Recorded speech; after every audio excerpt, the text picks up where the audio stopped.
கள்ளிருக்கும் தாமரையே கையணைக்கும் மான்பிரையே உள்ளிருக்கும் நாடி எங்கும் முந்தன் உயிர்தான் இனி வரும் எந்த பிறவியிலும்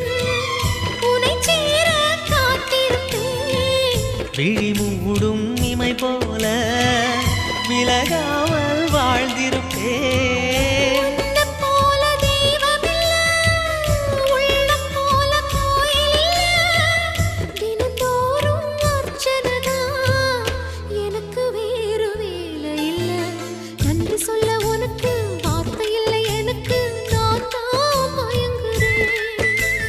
என்னுடைய மனச தந்து விட்ட பிறகும் ஏம்மா கலங்குற